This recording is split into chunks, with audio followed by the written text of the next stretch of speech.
Après une semaine très intense du côté de la WWE, on finit sur un bon show, non?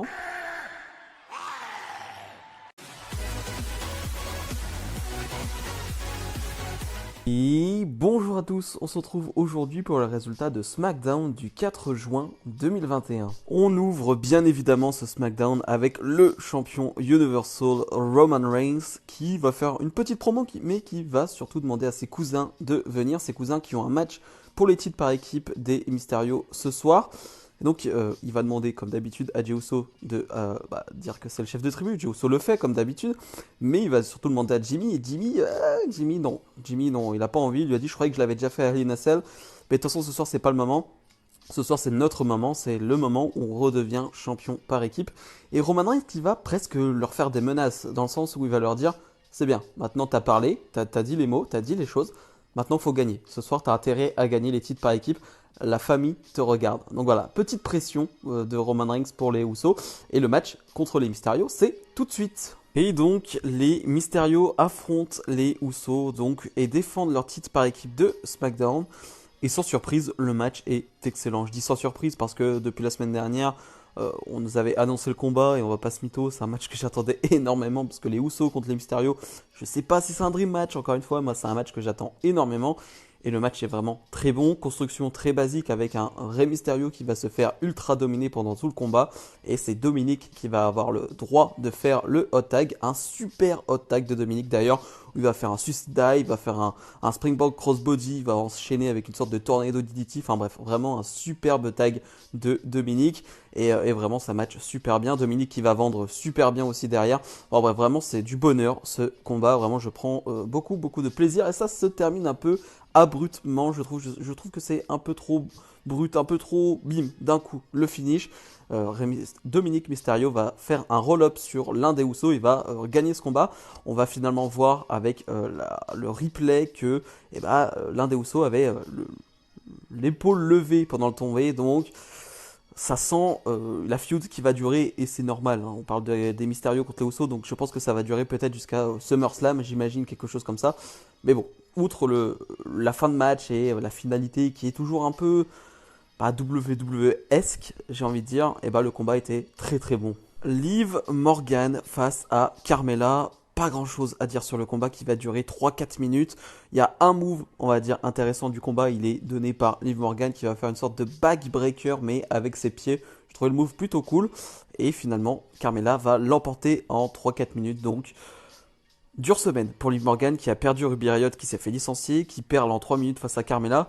Je me répète, hein, mais je ne comprends toujours pas comment on peut miser sur Carmella et ne pas miser sur Liv Morgan. Vraiment, ça c'est quelque chose que je ne comprends pas. Elle a quelque chose, Liv Morgan. Vraiment, je trouve de plus en plus qu'elle a quelque chose d'intéressant à exploiter. Et non, on exploite toujours un peu plus Carmella jusqu'au bout, alors que personne n'a envie de voir Carmella pêcher. Bref, je le répète quasi chaque semaine, mais vraiment c'est quelque chose que je ne comprends pas du tout. Bianca Belair, notre championne de SmackDown, est sur le ring et va nous faire une promo pour parler de Bayley, bien évidemment. Elle va nous rappeler que Bayley, ça fait des semaines qu'elle essaye de la rabaisser, de lui dire de très mauvaises choses sur elle, mais qu'en fait toute sa vie, elle a eu ce genre de personne dans sa vie, Bianca Belair. Toute sa vie, elle a eu des gens qui ont essayé de la rabaisser, de dire qu'elle n'était pas capable de faire des choses. Et finalement, bon, elle leur a répondu en gagnant des trophées, en gagnant des médailles, enfin bref. Donc, Bianca Belair, voilà, c'est pas un problème. Bayley, elle va s'en occuper. Et justement, elle lui propose un challenge à Hell in a Cell. Elle lui propose un rematch, donc du Bianca Belair contre Bayley. Bayley qui n'est pas là, qui va répondre par écran interposé, qui va lui dire j'accepte tout simplement. Mais à Hell in a Cell, voilà, je serai la seule à rigoler. Et là, quelque chose de très creepy, hein, la tête de Bayley qui rigole va être mise sur tous les écrans du Thunderdome.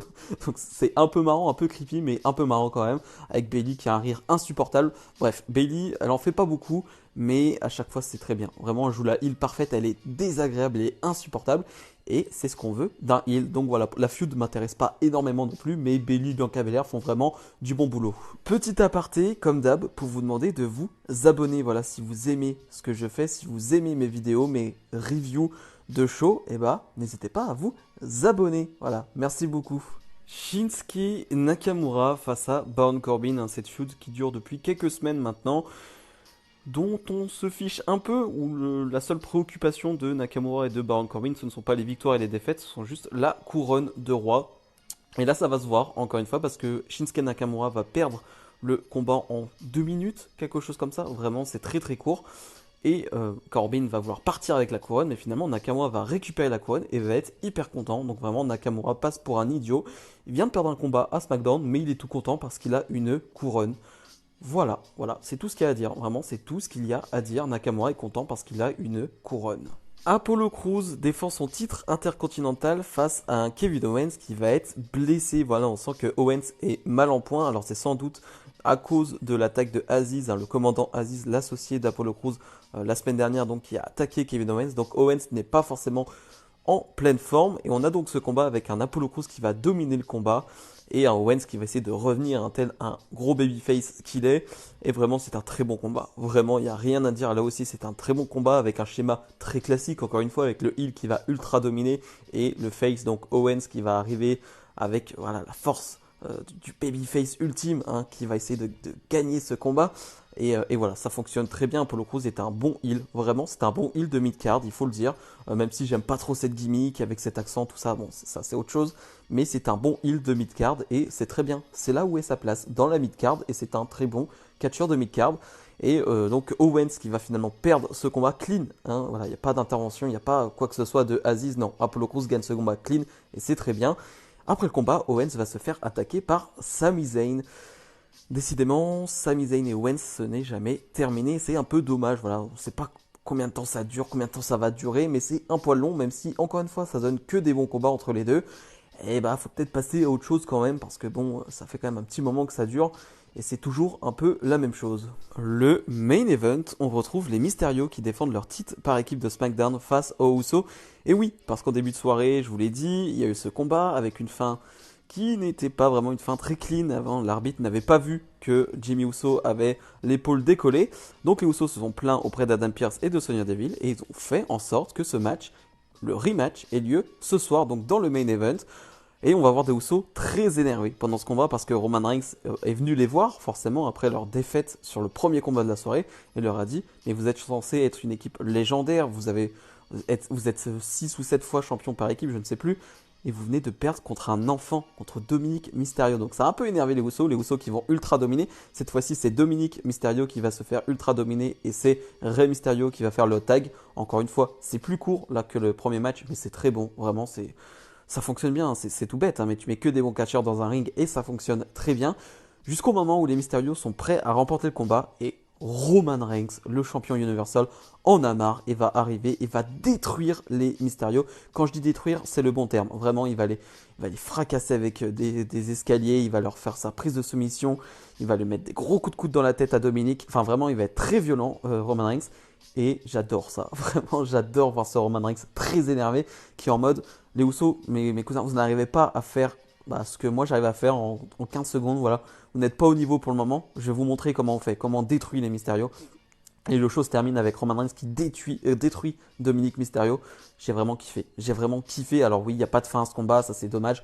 Mais voir ce Roman Reigns là, qu'on voit très peu en action hein, sur les weekly, là, mettre une leçon voilà, au Mysterio, j'ai trouvé ça excellent. Vraiment, je trouve qu'on termine le show sur une très bonne note. Bilan de ce SmackDown, et ben j'ai plutôt bien aimé, vraiment. Alors comme d'habitude, les fins de match, ça c'est vraiment un truc WWE qui revient tout le temps. Hein. Les fins de match sont toujours assez catastrophiques et sont jamais clean. Enfin, il y a toujours un problème. Mais dans la globalité, il y a eu des bons matchs. J'aime bien le fait que, en ce moment, il y a un gros focus sur la division par équipe de SmackDown, voilà, qui était plutôt faible hein, ces derniers mois. Et là, il y a un gros focus dessus.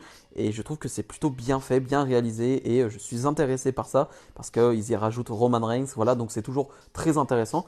Donc vraiment, j'ai passé un beau moment devant ce SmackDown avec un Roman Reigns qui termine le show d'une très belle manière. Bref, comme d'habitude, n'hésitez pas à me dire ce que vous avez pensé de ce show et à mettre le petit pouce bleu. Nous, on se retrouve dès la semaine prochaine pour d'autres vidéos. Salut, salut!